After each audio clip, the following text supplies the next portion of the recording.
I had recently posted on Facebook that I was looking through my Jimmy Olsen comics recently, Superman's pal Jimmy Olsen, and so I thought I would have a short video here showing the my Jimmy Olsen comics. Now, actually, the first Jimmy Olsen comic I ever bought was a Best of DC Blue Ribbon Digest that had a reprint of the first Jimmy Olsen story of, I don't know, the first appearance, not the first appearance, but from the first issue. And this is actually a reprint, Millennium Edition reprint of the very first issue. This is the oldest Jimmy Olsen issue I have, number 24. And now the funny thing is, I actually have two copies of this issue. Whoa. This one's a coverless copy. As you can see, there's the same story. Now, when I was looking at these yesterday, I noticed something interesting. Now this issue was from 1959, January 59, and it has a letters page in it.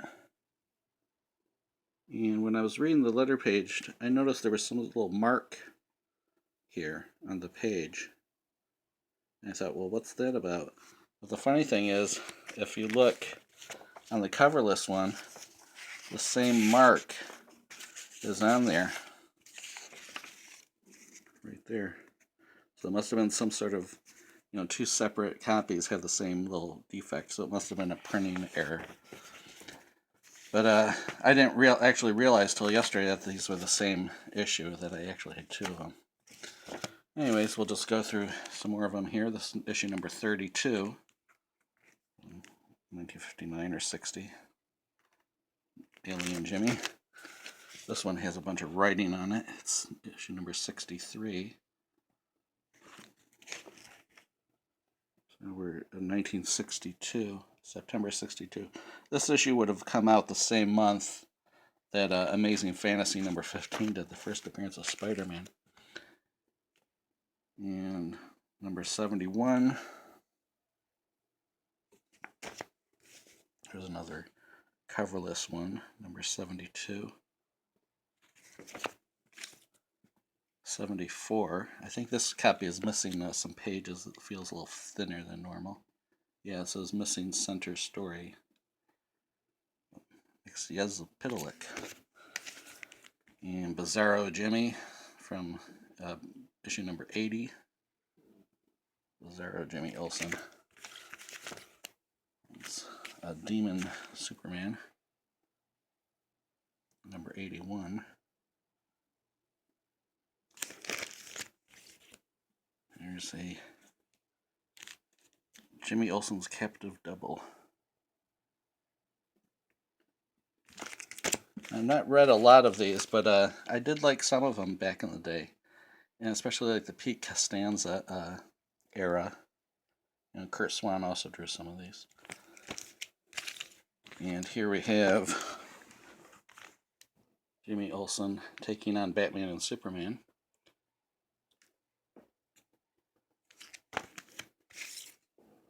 Atlas Olsen, issue number 96. And Jimmy is a one-man Legion of Superheroes, issue number 99.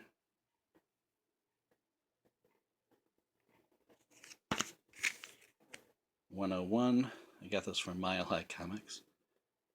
It's with Super Baby. Jimmy travels back to Krypton. This is one of my favorite covers, issue number 102. I'm not crazy. I tell you, Superman is really reporter Clark Kent, and if you let me out of the straitjacket, I'll prove it. Poor Jimmy. Till he gets over his delusion, we must keep him in solitary here at the asylum. Superman's greatest double cross. And the world of 1,000 Olsens. 105. A lot of the covers of these DC ones back then would have these improbable scenarios. Superman is superstitious. Yes, folks, Superman used to clean up gangs. Now he cleans up garbage. The rise and fall of Superman. And a lot of the times the Superman is portrayed as a jerk, on these covers. But it's all some sort of, it all works out in the end. It's some sort of trick. Issue number 109. Lex Luthor is pale, Jimmy Olsen. Ha ha ha. This was the issue I posted about on Facebook yesterday. Issue number 111. It has a reprint of a story where Jimmy faced off against the ugly Superman, a wrestler. But in this story, Jimmy tries to join the Mystery Analysis Club, of which Batman, Clark Kent, and Commissioner Gordon are members of. And then he goes to the Erie, which is his headquarters, where him and Robin, Superman and Batman don't even know about their secret headquarters. And so he pretends to be Robin. And he's going to fool Batman, thinking that'll let him into the club. And at this time, I didn't realize Jimmy Olsen knew that Bruce Wayne was Batman, but he does. Anyways, it turns out it's all a misunderstanding. They didn't let him in the club because he was too young. They have an age limit. So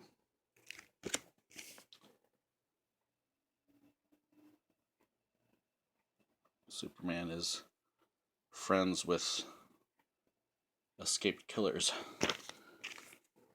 Jimmy Olsen and Aquaman.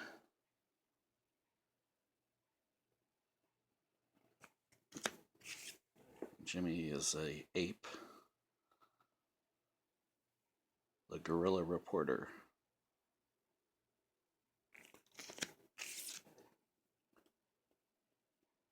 Issue number 119. Here's a funny cover, 121. Superman, I'm dying. Please tell me your secret identity. All right, Jimmy, I am Clark Kent. Haha. It worked. Jimmy Olsen's death trick. Here's a Giant, which features reprints of some of his bizarre transformations.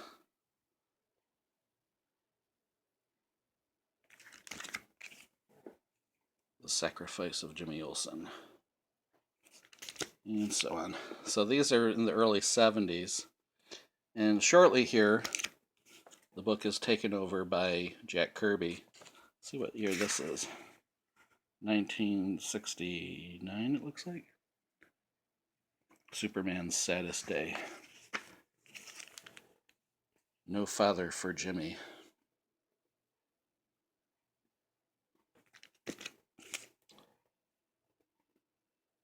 Another one. The Computer Man of Steel. When Olsen sold out Superman, why did he betray him? Now Kirby is here. Issue number 133. The new Jimmy Olsen. The Newsboy Legion. Then continues that storyline, the DNA aliens. Oops, I gotta undo back here. And plus they started having some reprints of some of the 1940s Newsboy Legion. Now this issue here was my older brother sent this to me when I was like 10 years old. I think this is probably still that very copy. So some of the images in this particular issue are sort of burned into my brain because of reading it at such an impressionable age.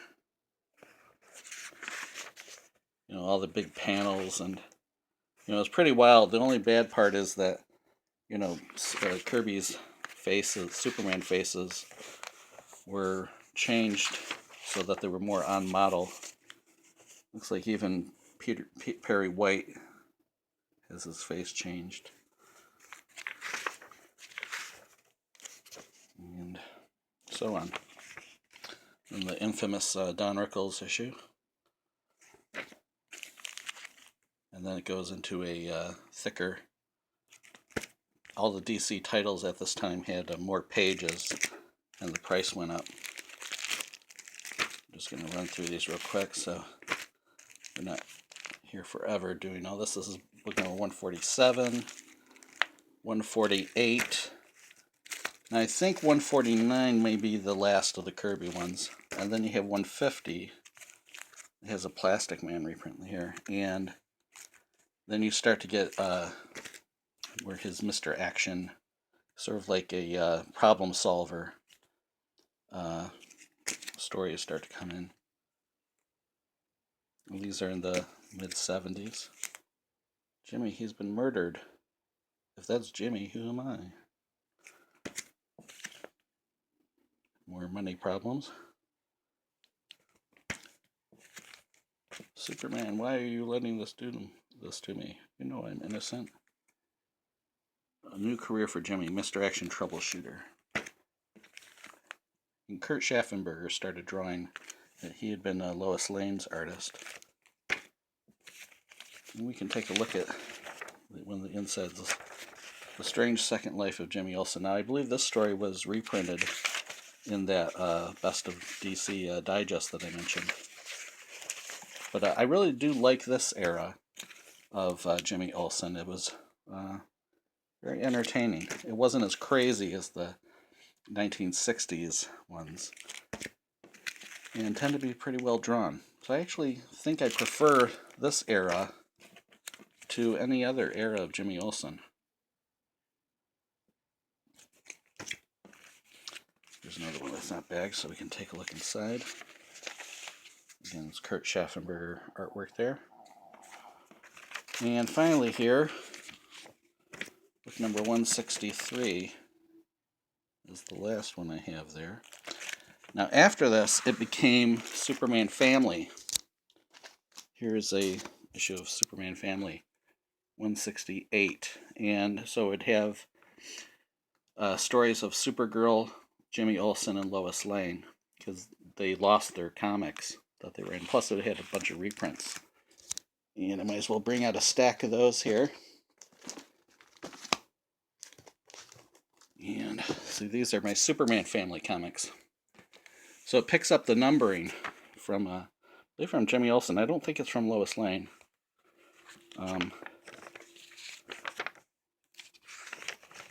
So there's a new Lois Lane story. But I believe the rest are reprints in here. You see the Jimmy Olsen story is a reprint. But then the next one has a new Jimmy Olsen story. And there's some new stories scattered throughout. But these are great. If you're a fan of Silver Age Superman, these are Superman Family is a great title. And then this one, when it became a dollar book, all new stories with Neil Adams cover there.